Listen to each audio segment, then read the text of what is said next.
Dahulu, masyarakat hidup dalam kepastian.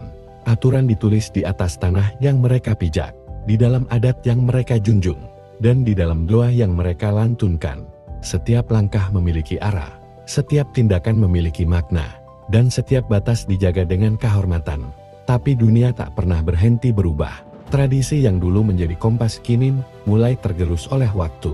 Modernitas datang seperti ombak, membawa kebebasan dan kemajuan, tetapi juga melunturkan batas-batas yang dulu menjaga kita. Norma-norma yang dulu menjadi pilar kini mulai ditinggalkan. Hukum yang seharusnya menjadi pelindung, seringkali hanya berdiri sebagai saksi bisu. Dan di antara itu semua, masyarakat berada dalam dilema, mempertahankan tradisi atau menerima perubahan. Kebebasan menjadi kata yang diagungkan. Tapi apa artinya kebebasan tanpa tanggung jawab? Apa artinya kemajuan jika yang kita tinggalkan adalah nilai-nilai yang membuat kita menjadi manusia? Batas-batas itu memudar antara moral dan kebebasan, antara hukum dan keadilan.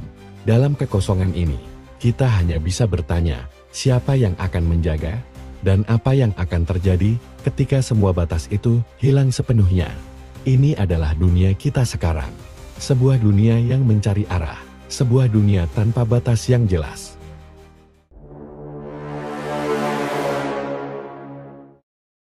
Kasus baru pengidap HIV masih saja ditemukan dan angkanya cenderung mengkhawatirkan. Apa yang menyebabkan hal ini terjadi? Dan mungkinkah visi ending AIDS 2030 bisa berjalan mulus? Seks bebas berisiko tinggi HIV/AIDS.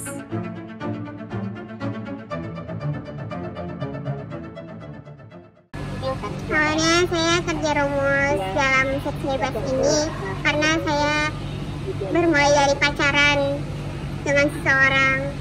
Setelahnya bercanda dengan kata-kata verbal dan menormalisasikan bercandaan tersebut. Setelahnya pada satu kejadian terjadilah hubungan yang membuat saya dan pacar saya melakukan hal intim tersebut. Saya mengetahui tentang sanksi tersebut, tapi saya tetap melakukannya. Kalau saat itu mustahil sih mungkin awal mulanya bukan kita pacaran. Karena emang antara gue dan cewek gue ini kayak soalnya itu masih pasang masih awam. Dan akhirnya gue decided buat nyoba sama cewek gue kayak gini. Dan akhirnya kita jadi kayak gini. Kita ini mungkin jadi time doang tidak Facebook kan.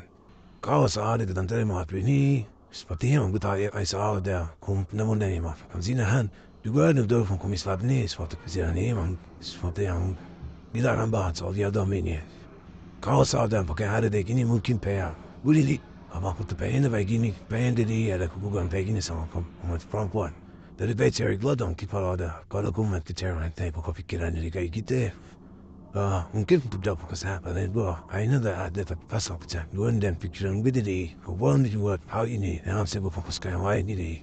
Walau gue mau pikiran buat seksi ini.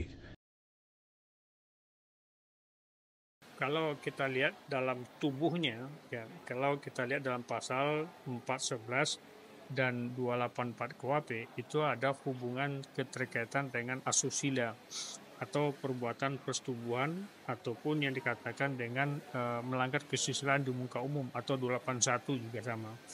Itu adalah tubuh kita, tapi ada juga namanya Undang-Undang Kekerasan Seksual tahun 2022 yang dibentuk baik dilakukan oleh individu ataupun yang dilakukan di dalam kampus atau kekerasan seksual dalam kampus.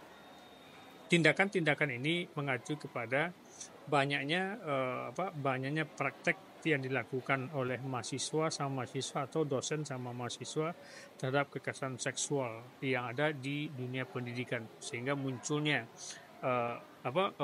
bajunya adalah undang-undang tahun 2022 kemarin, tapi tubuhnya adalah dalam pasal 411 dan 281 dan 284 KUHP.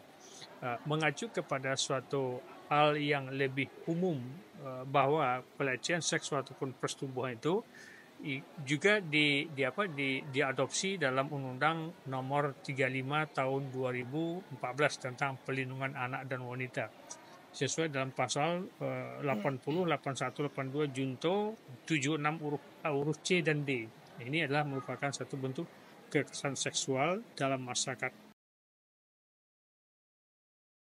Artinya penerapan undang-undang dimulai dari tingkat inkusator ataupun akusator itu harus ditegakkan sehingga siapapun pelakunya, siapapun orangnya itu tidak pandang bulu, tidak pilih dalam pandang hukum tersebut, itu harus diterapkan siapa pelakunya.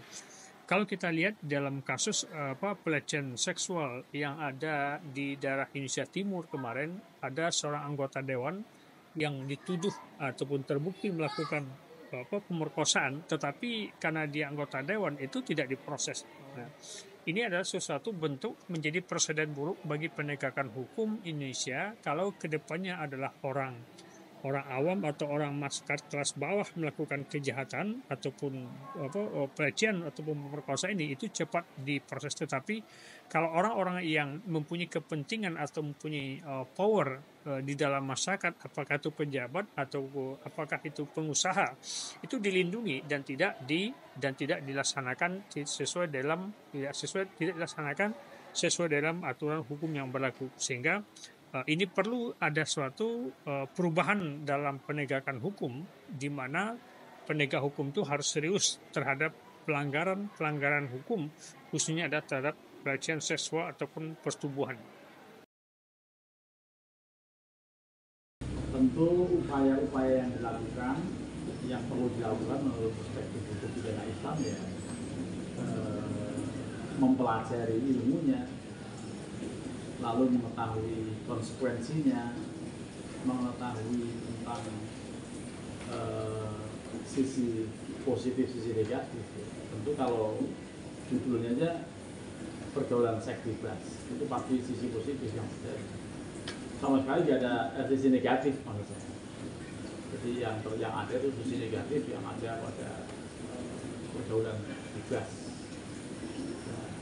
Yang ditawarkan atau yang ada pada hukum pidana Islam tentu bagaimana supaya hal itu tidak terjadi. Ya, dilakukan upaya-upaya preventif antara lain dengan diberlakukannya mata kuliah hukum pidana Islam di berbagai jurusan. Ya, khususnya di Fakultas Syariah itu ada mata kuliah fikih jinayah atau hukum pidana Islam di semua jurusan, nampaknya ada semua. Nggak tahu kalau ilmu amal ada atau tidak, mungkin tidak, tapi perlu di-cross check, nanti tanya ketua jurusannya apakah ada mata kuliah hukum. Tapi ilmu hukum ada, HTN ada, HPI apalagi, ya hukum keluarga juga. Jadi itu tentu kaitan dengan soal upaya menanggulangi, karena mahasiswa harus diberitahu mengenai efek negatifnya soal itu ya. Bukan soal dosa saja, tapi soal moral, apalagi mahasiswa